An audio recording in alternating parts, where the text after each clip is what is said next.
afternoon, students. Next question. In the following arrangement of capacitors, the energy stored in the 6 microfarad capacitor is E. Find the value of the following energy stored in 12 microfarad capacitor, stored in 3 microfarad capacitor and total energy drawn. तो ये मैंने diagram बनाया हुआ है, ठीक है. ये question में दिया हुआ है जो वो बोल रहे हैं, और हमें 6 माइक्रोफेराड के अक्रॉस उन्होंने एनर्जी दे के रखी है. कितनी दे के रखी है? ई दे के रखी है 6 माइक्रोफेराड. अच्छा, मैं इन सबको नेमिंग कर देती हूँ. तो लेट्स सपोज ये मेरा C1 है, एंड लेट्स सपोज ये मेरा C2 है, एंड लेट्स सपोज ये मेरा C3 है, ठीक है. तो इन्होंने बोला हुआ है कि 6 माइक्रोफेराड के अक्रॉस जो एनर्जी स्टोर्ड है वो ये वाला कितना है, ई नाम दे के रखा है. अब ये क्वेश्चन में गिवन है, हमें हर जो चीज क्वेश्चन में गिवन है उसकी टर्म्स में आंसर निकालना है. तो एनर्जी स्टोर्ड इन 12 माइक्रोफेराड. 12 माइक्रोफेराड मतलब इसके अक्रॉस कितनी एनर्जी स्टोर्ड होगी. तो हम फर्स्ट पार्ट सॉल्व करते हैं, ठीक है. तो एनर्जी का फॉर्मूला. अच्छा, मुझे एक बात बताइए, यहाँ से करंट ड्रॉ हो रहा होगा, बैटरी है, करंट तो आ ही रहा होगा. तो एक तार में से, जो ये तार है सिंगल तार है ना, तो इसमें से करंट तो आई फ्लो होगा. लेकिन जैसे ही करंट यहाँ पे जाएगा तो ये जंक्शन मिला, करंट यहाँ पे डिवाइड होगा. तो इसका मतलब ये पैरेलल कॉम्बिनेशन हो गया. और पैरेलल कॉम्बिनेशन हमें किस चीज की गारंटी देता है कि पोटेंशियल शुड बी कांस्टेंट. इसका मतलब यहाँ पे लेट्स सपोज एक V पोटेंशियल है जो इसका भी है और लेट्स सपोज वो इसका भी है, ठीक है. तो V is the common potential, मतलब इसका भी अक्रॉस पोटेंशियल ड्रॉप V है, क्योंकि क्या कांस्टेंट है यहाँ पे, पैरेलल के अंदर वोल्टेज कांस्टेंट रहता है और करंट डिफरेंट रहता है. तो इन दोनों के अंदर करंट वेरी करेगा लेकिन पोटेंशियल क्या रहेगा, सेम रहेगा, ठीक है. तो पोटेंशियल अगर सेम है तो हम इसी का ही फॉर्मूला लगाएंगे. जो चीज कांस्टेंट है उसके टर्म्स में आंसर निकालते हैं, ठीक है. तो एनर्जी स्टोर्ड इन द, ये हमें 12 माइक्रोफेराड पूछा ना, तो 12 को मैंने C2 नाम दिया. तो let's say energy stored in this microfarad is E2. That will be equals to E2 की वैल्यू हाफ ऑफ C की वैल्यू तो हमें गिवन है C2 इंटू V स्क्वायर. अब क्या है स्टूडेंट्स ना, हमें इस क्वेश्चन में खाली C पता है, V तो पता नहीं है. अब क्या करें, तो देखिए यहाँ पे उन्होंने हिंट दी है. अब यहाँ से हम काम करते हैं. देखिए एनर्जी E किसके अंदर स्टोर्ड है, 6 माइक्रोफेराड कैपेसिटर के अक्रॉस. तो वो क्या होती है, E इसके अक्रॉस लेट्स सपोज कि जो फर्स्ट अपना कैपेसिटर था इसके अक्रॉस जो एनर्जी है वो E के बराबर दे के रखी है ना. तो मैंने E लिखा half of C1 into V. V is the common potential, तो V इज V का स्क्वायर. अब E गिवन है, बाकी सब इधर मल्टीप्लाई कर सकते हैं हम. तो हाफ ऑफ C1 की वैल्यू कितनी है, 6 माइक्रोफेराड है, तो माइक्रो का 10 टू द पावर -6 फेराड हो गया इंटू V स्क्वायर. अब V स्क्वायर की वैल्यू क्या हो जाएगी, यहाँ पे 2 का मल्टीप्लाई कर दीजिए, divided by 6 into 10 to the power -6. जल्दबाजी नहीं कीजिएगा काटने में, एंड में काटिएगा. हमेशा याद रखिए बोर्ड जो क्वेश्चंस देती है ना वो कुछ इस तरीके से देती है कि आपका लास्ट में थोड़ा आंसर ईजी वे में सॉल्व हो, ठीक है. तो अपना ये आ गया, मतलब V स्क्वायर की वैल्यू आ गई. अब यहीं पे हम पुट कर देते हैं. देखिए V, तो V जो इसका है पोटेंशियल वही इसका भी है, तो यहाँ पे भी हम ये वाला पोटेंशियल यूज कर लेते हैं. तो C2 इंटू V का स्क्वायर मतलब 2E upon 6 into 10 to the power -6. अच्छा, C2 की वैल्यू मैं रख देती हूँ. तो हाफ ऑफ C2 की वैल्यू कितनी हो गई, C2 that is 12 into 10 to the power -6. ये C2 की वैल्यू मैंने रख दी into 2E divided by 6 into 10 to the power -6. जो कट रहा है उसको काट देते हैं. तो 10 टू द पावर -6 से 10 टू द पावर -6 गया, 2 से 2 गया, 6 1 जा 6, 6 2 जा 12. तो आंसर कितना आ गया आपके पास, 2E आंसर आ गया. देखिए मैंने कहा था ना काटिएगा नहीं, देखिए कितना इजी आंसर आ गया. तो ये मेरी E2 की वैल्यू आ गई, ठीक है. अब वो नेक्स्ट क्वेश्चन मुझसे पूछ रहे हैं कि एनर्जी स्टोर्ड इन 3 माइक्रोफेराड कैपेसिटर, मतलब इसके अक्रॉस एनर्जी पूछ रहे हैं. तो इसको सॉल्व करने के लिए आई सजेस्ट कि हमारे पास देखिए पोटेंशियल डिफरेंस सीरीज में तो डिफरेंट रहता है. अब ये इस पूरे कॉम्बिनेशन के साथ सीरीज में, ना मुझे इसका चार्ज पता है ना मुझे इसका पोटेंशियल पता है, तो डिफिकल्टी होगी. तो हम क्या करते हैं, बेस्ट काम कि इसका इक्विवेलेंट कैपेसिटेंस निकाल लेते हैं. तो मैं उसको नाम देती हूँ C इक्विवेलेंट. क्योंकि ये दोनों कॉम्बिनेशन पैरेलल में है तो हम सिंपल क्या करेंगे, C1 प्लस C2 है ना, कैपेसिटेंस में यही होता है. तो एक मेरा 6 माइक्रोफेराड है, एक मेरा कितना है 12 माइक्रोफेराड. तो that is equals to 18 microfarad. Correct. Farad में कन्वर्ट करेंगे तो 18 into 10 to the power -6 farad आ गया. अब आगे बढ़ते हैं. अब मैं इसका पहले इक्विवेलेंट आपको बना के दिखाती हूँ, ठीक है. ये अपनी बैटरी थी, ये मेरा C equivalent which is equals to, तो C इक्विवेलेंट मेरा कितना आया 18 माइक्रोफेराड. अब यहाँ पे एक और कैपेसिटर ज्वाइन है विच इज 3 माइक्रोफेराड का, ठीक है, 3 माइक्रोफेराड जिसको मैंने C3 नाम दिया है। अब आप देखिए कि जो करंट है वो तो आई फ्लो होगा क्योंकि सीरीज आ गई है ना, सीरीज में करंट तो सेम, इसमें भी जो करंट है इसमें। अब कैपेसिटर करंट की भाषा नहीं समझता है, उसको तो पता है चार्ज है ना, हम प्लस क्यू माइनस क्यू देते हैं ना क्योंकि इसके ओके तो अब कैपेसिटर क्या है, चार्जेस को समझता है। तो अब मुझे बताइए अगर ये सीरीज में यहाँ पे जो चार्ज, सीरीज में अगर करंट कांस्टेंट है तो करंट क्या होता है, rate of charge per unit time, तो करंट से चार्ज एसोसिएटेड है, राइट। तो इसका मतलब सीरीज में क्या कांस्टेंट रहता है, चार्ज। इसका मतलब मैं यहाँ पे ये बोलूंगी कि इस सी इक्विवेलेंट के अक्रॉस जो चार्ज है वो अगर क्यू है तो इसके अक्रॉस भी चार्ज कितना होगा, क्यू ही होगा, क्योंकि सीरीज में करंट सेम है और चार्ज सेम होता है, ठीक है। यानी इस कैपेसिटर में जितना, जैसे मान लीजिए यहाँ पे 5 माइक्रो कूलम्स का चार्ज है तो यहाँ पे भी 5 माइक्रो कूलम का चार्ज है, 6 6 7 7, सीरीज है ना, करंट सेम तो सेम ही चार्ज, बेचारा करंट अगर सेम है तो सेम ही चार्ज ट्रांसफर कर रहा होगा ना दोनों जगह। हाँ, डिफर क्या करेगा, पोटेंशियल।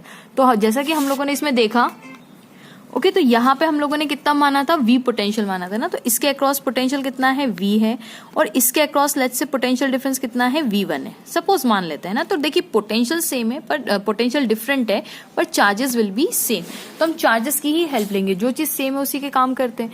तो मुझे पता है Q किसके बराबर होता है, C इंटू वी, तो इसमें C equivalent into V, V इसका पोटेंशियल डिफरेंस।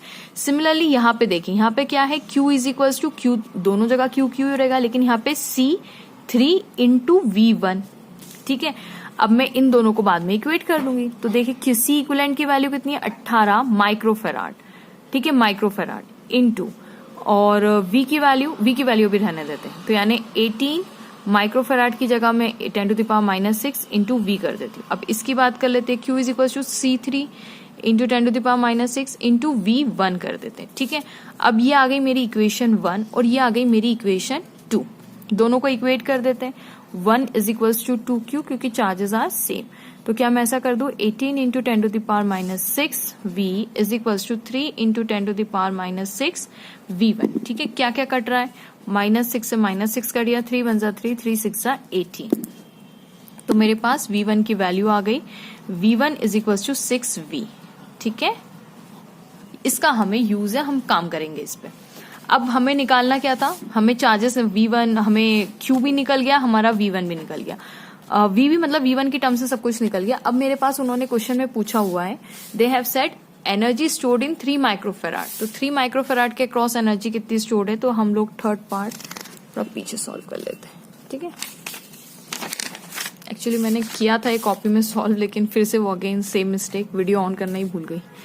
तो सेकंड पार्ट हम इसका सॉल्व कर रहे हैं, हम 3 माइक्रोफेराड की एनर्जी निकालना चाहते हैं। तो लेट्स सपोज ये एनर्जी है E3, तो E3 की वैल्यू कितनी हो गई, E3 is equals to half of C3 into V कितना है, याद रखिए कितना है, V1, ठीक है, तो V1 का स्क्वायर, ठीक है, हाफ ऑफ CV स्क्वायर। अब इस C3 के अक्रॉस जो पोटेंशियल डिफरेंस है वो कितना लिया था मैंने, V1, करेक्ट। अब आप सोचे कि मैम चार्ज से कर दे, तो आप ये वाला फॉर्मूला लगा के भी करेंगे तो आंसर विल बी सेम। चलिए मैं वो भी कर देती हूँ, ये मैं फर्स्ट मेथड नाम दे देती हूँ, फर्स्ट मेथड जो मैं पोटेंशियल से सॉल्व कर, आंसर विल बी सेम, ठीक है। तो E3 की वैल्यू निकाल लेते, तो half of C3 is equal to 3 into 10⁻⁻6 farad into V1 की वैल्यू मैंने देखिए पीछे कितनी लिखी है, V1 की वैल्यू आई है मेरी 6 टाइम्स ऑफ V, V1 की देखिए वैल्यू कितनी आई है, 6 टाइम्स ऑफ V, लेकिन मुझे क्या चाहिए, V1 का स्क्वायर चाहिए, V1 का स्क्वायर।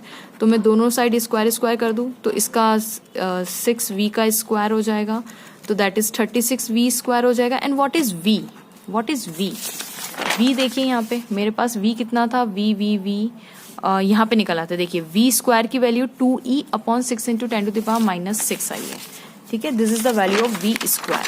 तो V स्क्वायर की जगह में क्या रख दूं, 36 into 2E divided by 6 into 10⁻⁻6, got the point, ठीक है।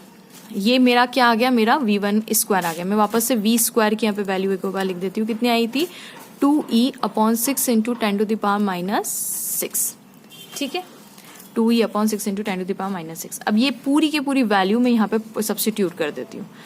अगर यहाँ पे आप काटना चाहे तो काट भी सकते हैं, 6 6 36, तो 6 into 2e divided by 10 to the power minus 6। यहाँ पे मैं पुट कर देती हूँ, तो 6 into 2e divided by 10 to the power minus 6। क्या क्या कट रहा है अब हमारा, 10 टू द पावर माइनस 6 से 10 टू द पावर माइनस 6, 2 से 2 कट गया और ये आ गया 6 3 जा 18। कितना आंसर आया मेरा 18e। ये आ गई मेरी E3 की वैल्यू। अगर आप सोच रहे हैं कि मैम वो सेकंड मेथड से निकाल, तो सेकंड मेथड से भी निकाल देते हैं, ठीक है। तो E3 कितना हो जाएगा, क्योंकि चार्ज कांस्टेंट था तो Q स्क्वायर बाई 2 C3 हो जाएगा। करेक्ट है, Q square by 2 C3 formula है ना। C3 क्यों लिया, क्योंकि थर्ड चार्ज पे निकाल रहा है एनर्जी, ठीक है।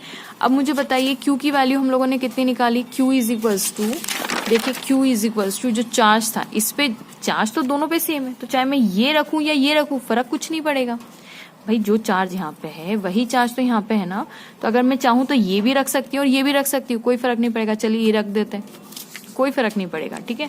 तो 3 into 10 to the power minus 6,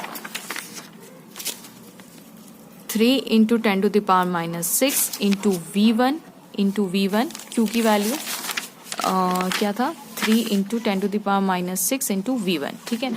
और V1 की वैल्यू 6V आ जाएगी, ठीक है। ये इसीलिए मैं वो नहीं रख रही थी, क्योंकि फिर वो एक दूसरे में सब्सटीट्यूट ही करना होता है। 3 into 10 to the power minus 6 into V1 की जगह, देखिए V1 कितने के बराबर है, 6V के बराबर है, ठीक है। तो V1 की जगह मुझे रखना पड़ेगा अब 6V।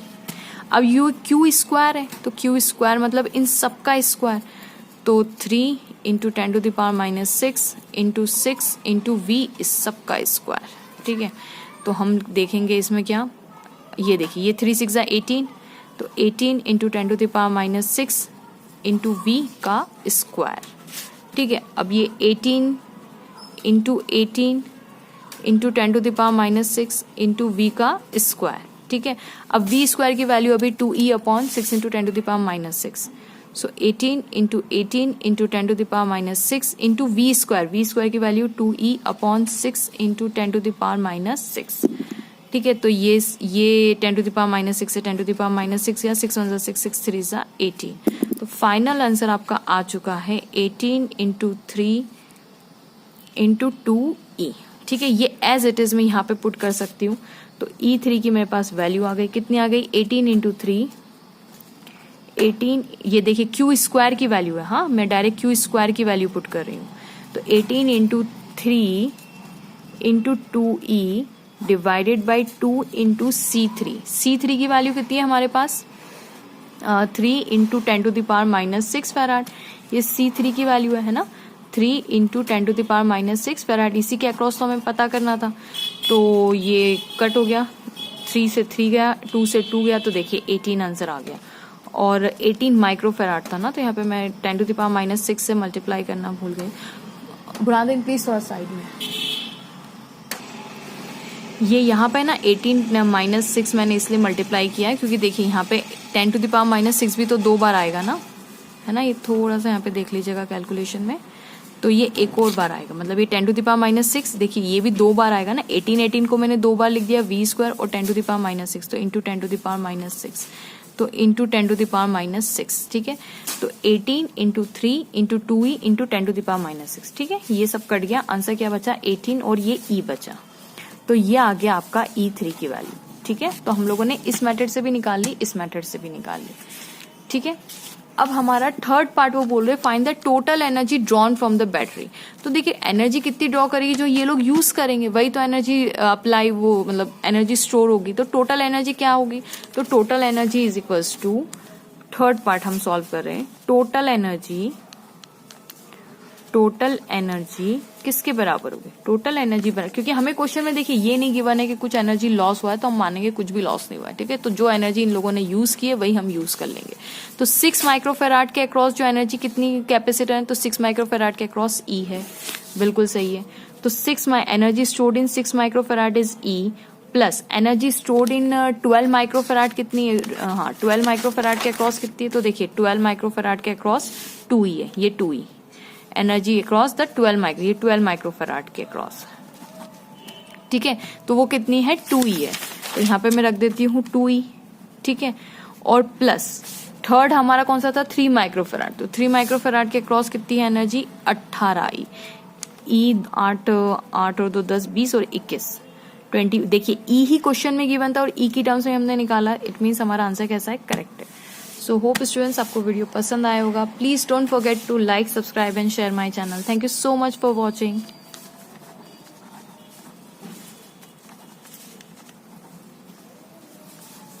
Thank you.